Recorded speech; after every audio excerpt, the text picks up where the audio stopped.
Good afternoon, ladies and gentlemen, and welcome to the Sherrard Show. I'm your host, Sherrard. Happy Monday. Well, Tuesday to you, actually, ladies and gentlemen. Monday, yesterday was Memorial Day. I hope you had a wonderful Memorial Day weekend. Well, ladies and gentlemen, we have an exciting show this afternoon. We have a lot to talk about. This beautiful young lady was recently on the Sherrard Show, and she's a star that's been around for many, many years, still look very, very youthful. She was actually on one of the biggest movies of all time, Mo Better Blues. And we're going to be talking to her momentarily, the lovely Cynda Williams on the Sherrard Show. Returning, we'll get to her momentarily. But before we get to Cynda, the Sherrard Show is brought to you by the Pure Essence Television Network, where you can see some of the greatest episodes now trending. From the Michael Spinks interview to the Boom Boom Mancini interview to the Temptations, the Isley Brothers, Melissa Manchester. Then at the end of the show, I'm going to tell you one of the biggest guests that's upcoming on the show as well. You don't want to miss it. It also is brought to you by iHeartRadio. If you miss this broadcast on television, you can also listen to it on iHeartRadio. And then it's lastly brought to you by my limited edition Rah Rah shoe collection, where every $1 goes to the fight for the cure for lupus. Well, ladies and gentlemen, this young lady was able to star alongside Spike Lee as well as Denzel Washington in the 1990s. She sang the song, if you look at your monitor, that was so captivating back then. She went on to superstardom and done big, big things. She's a Chicago girl from like me, and she has a wonderful story to tell in our special segment, The Other Side of the Story. The wonderful Cynda Williams returning to the Sherrard Show. How are you, young lady? I'm so well. Thank you for having me back. Well, Cinda's awesome. Everybody loved you on there, and you kind of brought back a lot of memories when people saw you in that interview last year as well. So, Cynda, what have you been up to the last time we spoke? I've been very busy. I've shot a couple of movies, but one of them is I just literally today got the trailer for the new film called The Midas Touch.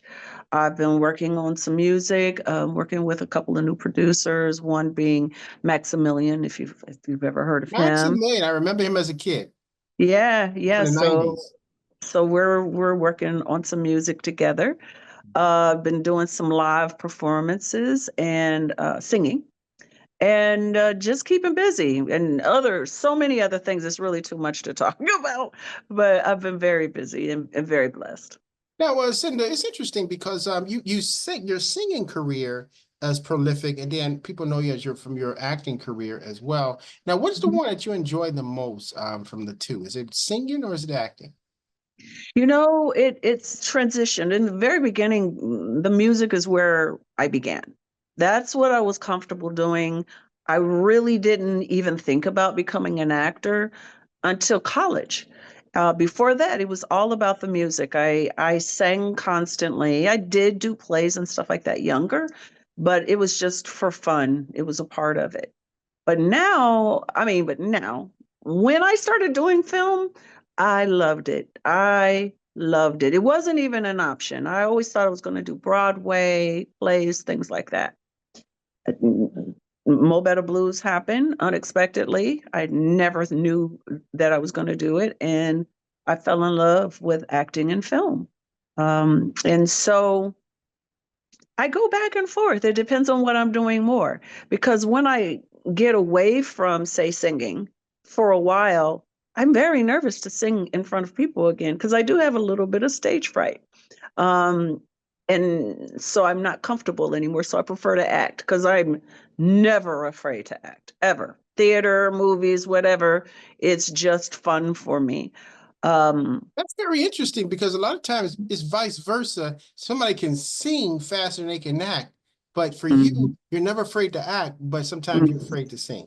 Why do you think that Yeah. is? Uh, it's not honest. If I'm going to be completely honest, it's about the lyrics. It's about messing up the dang on lyrics. They can call cut if I mess up a line, or if I'm in theater, I can clean it up. But if you're messing up whole lyrics of a song and people know the music you're singing, oh, and you know what? Even if you do, which I've only maybe once had an experience like that. No, two times. Two times I've had that experience. Um, People just go with you. They just go along. But if it's known music, you just don't want to mess it up. You don't want to mess up people's classics. But I don't do a whole lot of cover work. For a while, I did a lot of standards, jazz, because that's what the expectation was for me to sing because of Mo Better Blues, even though I was never a jazz singer. People wanted that.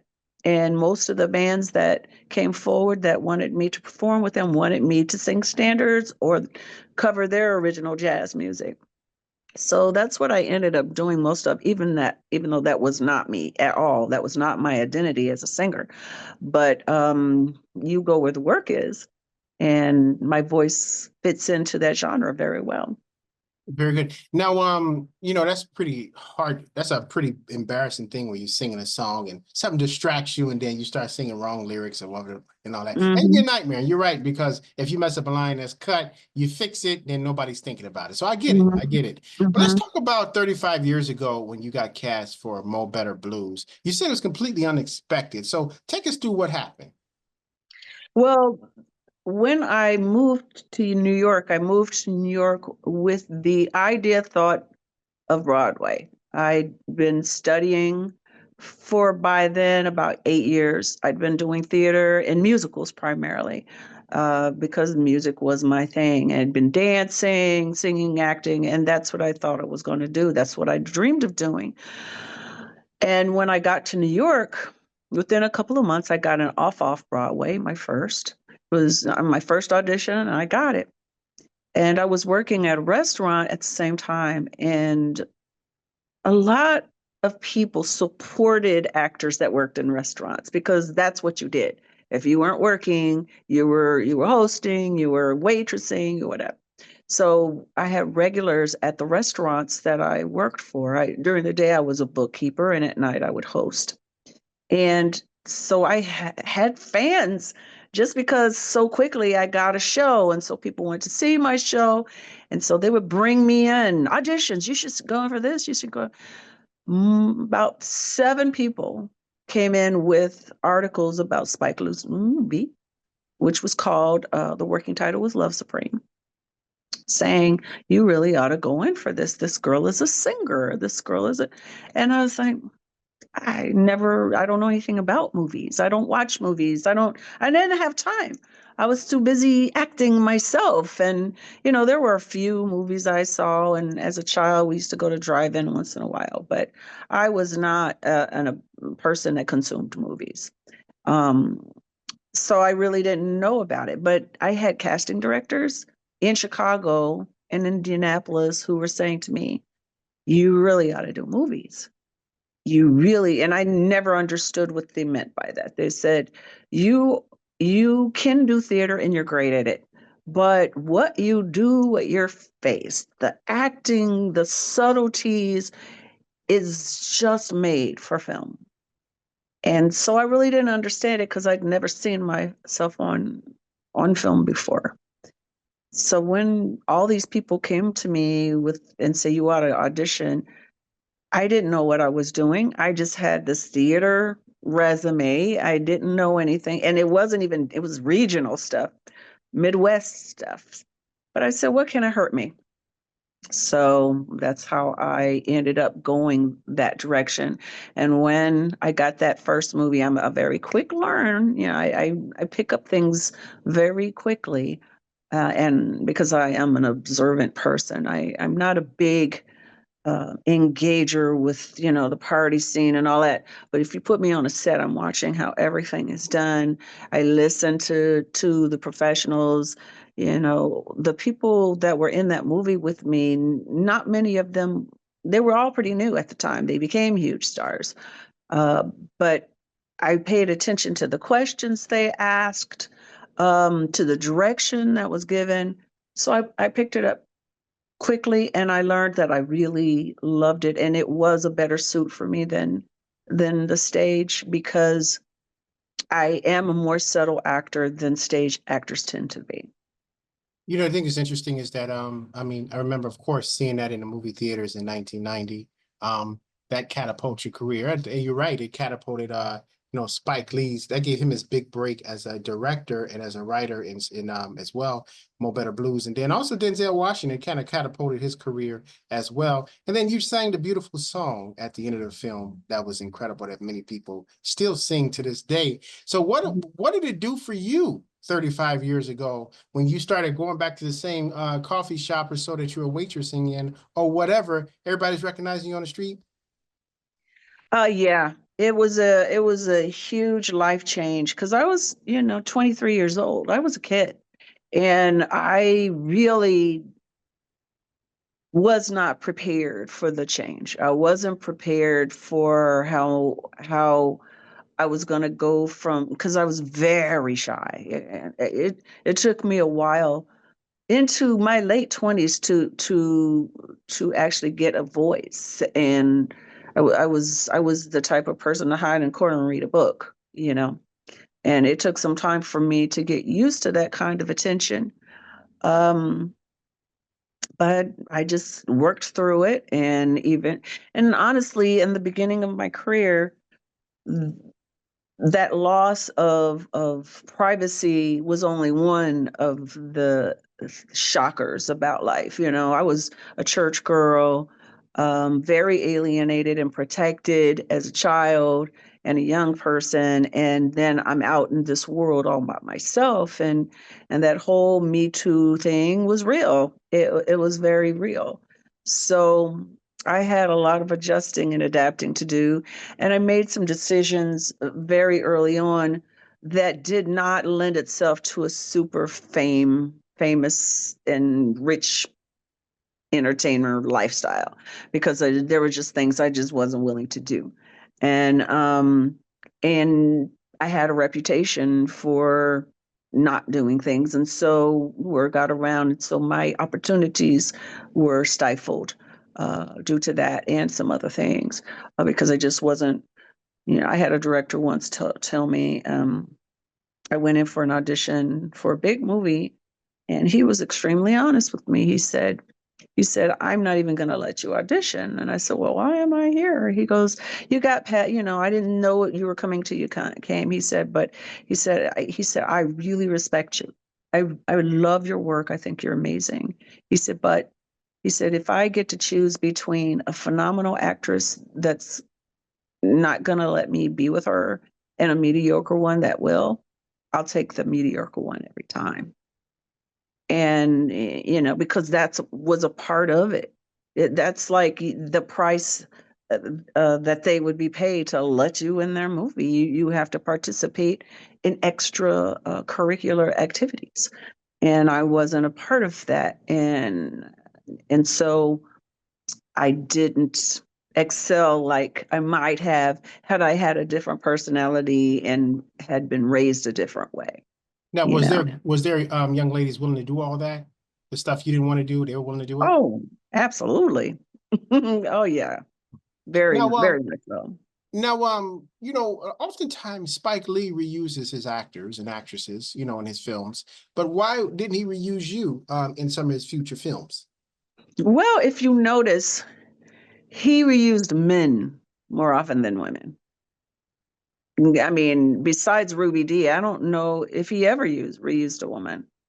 His his focus was the male experience more than the female experience. I mean, maybe there were a couple of films that were about women, but those were written by other people, not him. So it wasn't a surprise that I didn't go back. For those who just joined us, we're speaking to the lovely, brilliant Cynda Williams from the Sherrod Show from Mo Better Blues.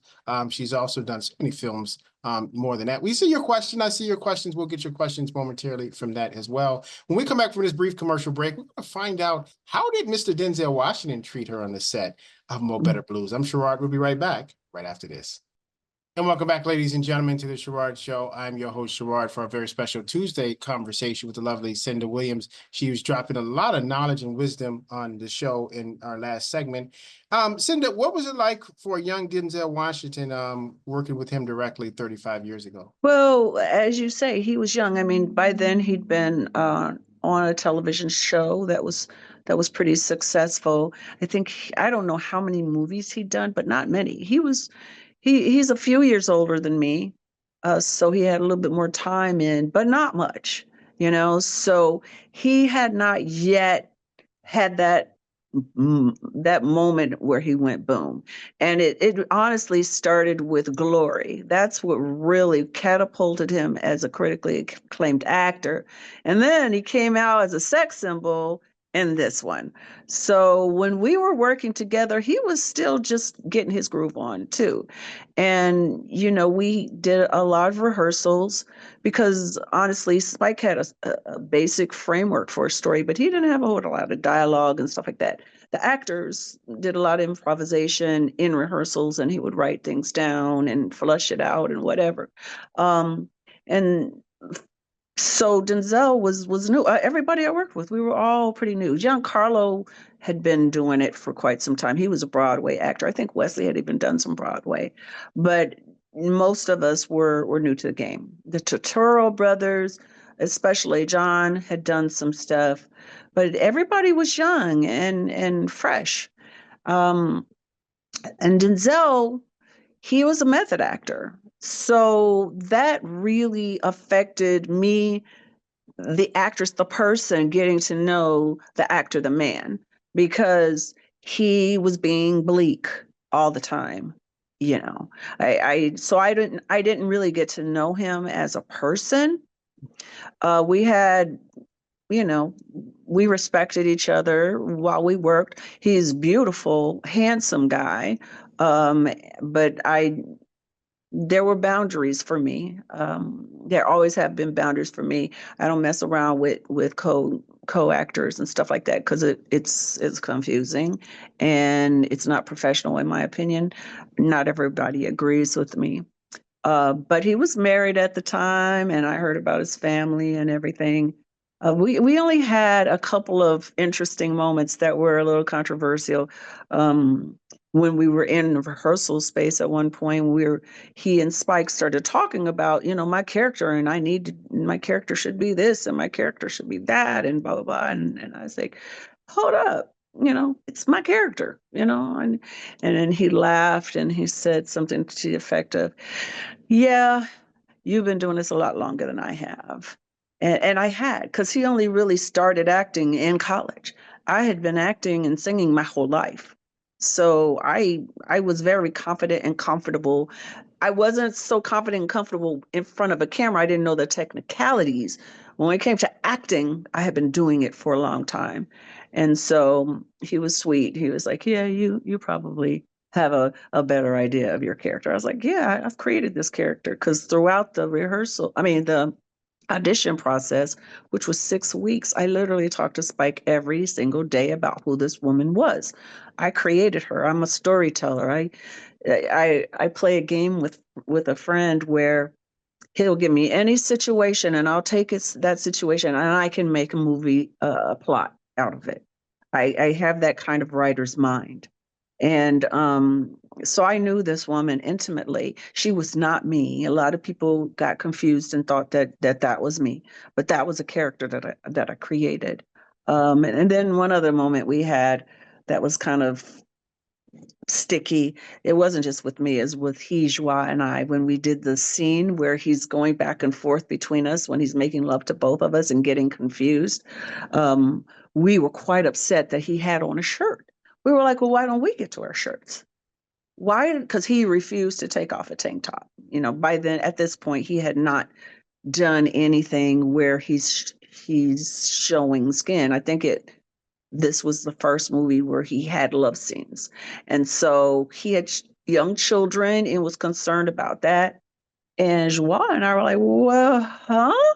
We got to show all this stuff and you can't show your pecs, you know, which you would wear in a swimming suit, you know, it doesn't make sense. But, you know, it was a moment, but we got past it and we created some good stuff. That you did. Now, was this Moment of Blues, is it before Jungle Fever or after? Before. Okay. Before. So Mhm. was this the film that catapulted Spike Lee or was it Jungle Fever? Neither. It was Do the Right Thing catapulted Spike Lee. Do the Right Thing was, he did She's Gotta Have It. then he did School Days, and then he did Do the Right Thing. And Do the Right Thing was a massively huge success. And that came out while we were revving up to do Mo Better Blues. That is the movie that put him on the map. And then Mo Better Blues showed that he had a wider range. You know, everybody expected him to come out with another version of Do the Right Thing about race relations and all this kind of stuff. And it didn't have anything to do with it. And he actually got some slack. There were some reviewers that were upset by that. They wanted him to be the same guy talking about this same important subject matter. And he was like, no, I'm a storyteller. I tell different stories about the lives of people of color, not just the same old thing, because every experience is not the same in our lives. So I really respected him for that, because he did take some heat for it from some critics. But the people that mattered were whole swaths of communities that had never seen themselves like this before. They'd never seen a love triangle in a movie with Black people before, and you know, beautiful people performing together. And I have a recent friend, I mean, recent in the last 5 years, who's a jazz musician, and for him, that movie is it, because he said it was the first and only movie he'd ever seen that actually showed the lifestyle of a musician. And he said he used to take this movie and show any new girlfriends, watch this and study it, because this is how it is with me, you know, basically saying The priority girls is. throw themselves at him. Oh, well, women throw themselves at musicians and comedians and entertainers all the time. But, you know, they think oftentimes it's both sides.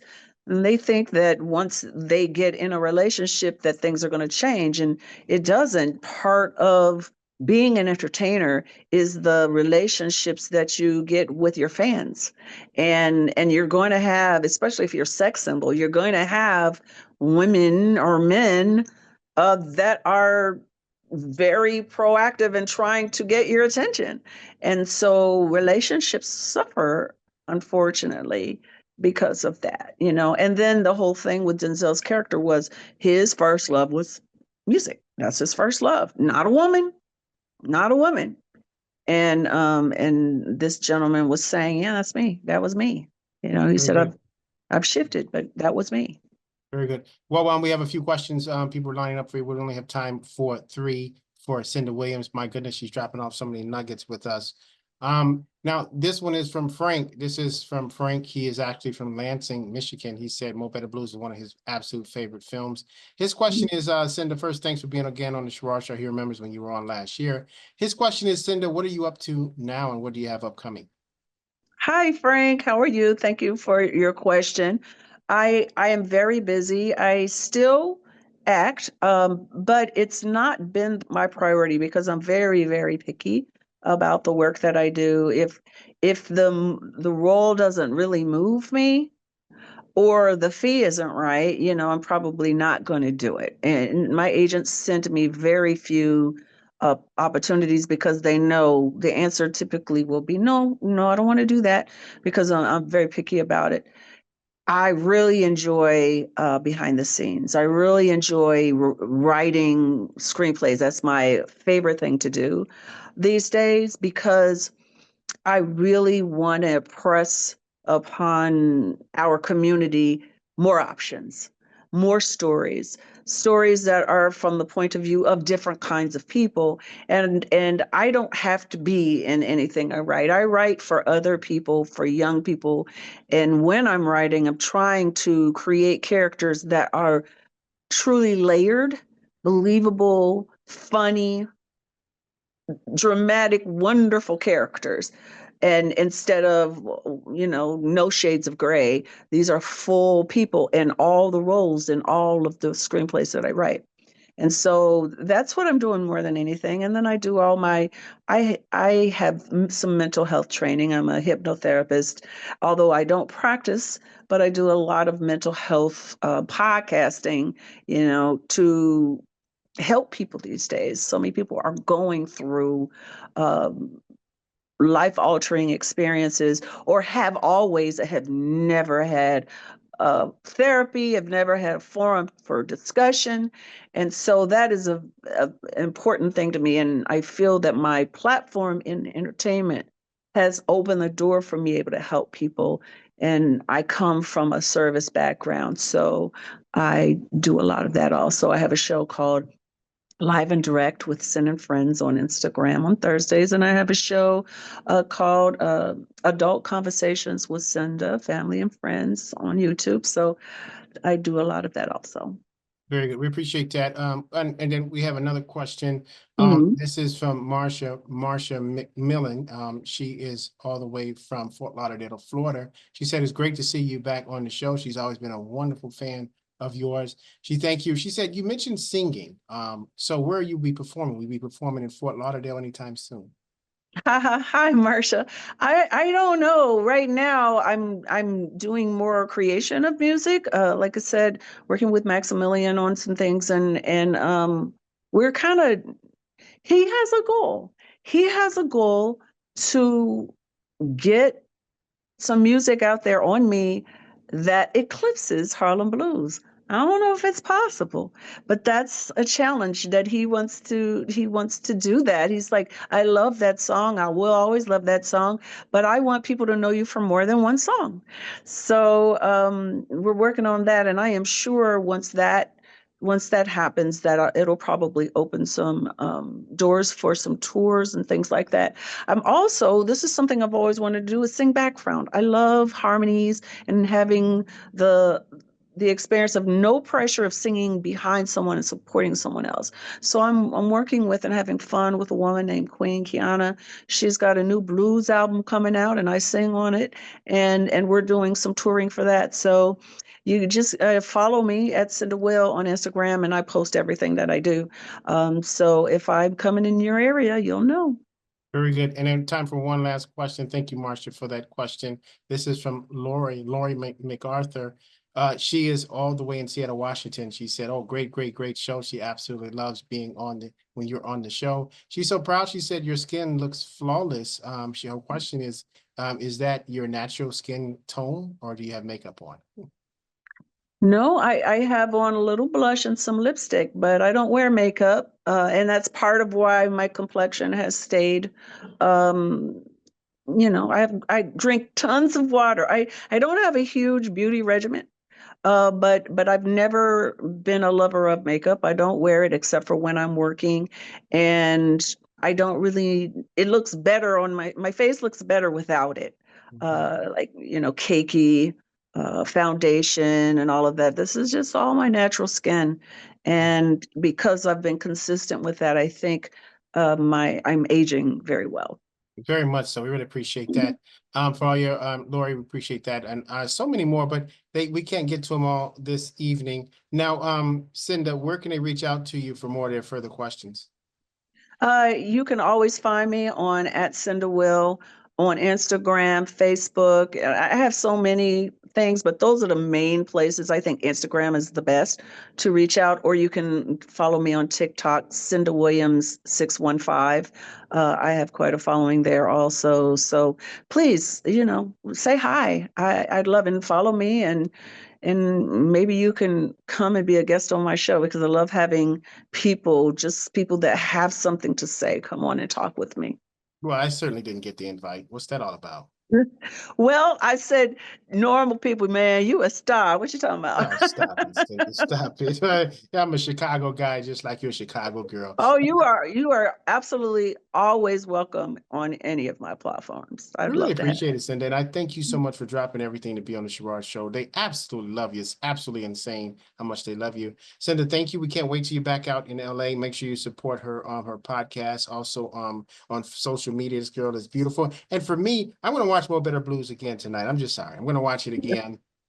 Definitely so. For the lovely Cynda Williams and all those with full support to Sherrod Show, we really appreciate it. Join us on our next episode of the Sherrod Show, where we're on location. We'll have the Temptation stopping by the show, the 3 Degrees, the Supremes, and then a few other surprises at the Catalina nightclub in Hollywood. You don't want to miss that. Make sure you keep it locked here on the Pure Essence Television Network for all the great updates as well and episodes. And always remember, ladies and gentlemen, the best way to get back on your feet is to miss 3 car payments. I'm Sherrod. We'll see you next time. Bye now.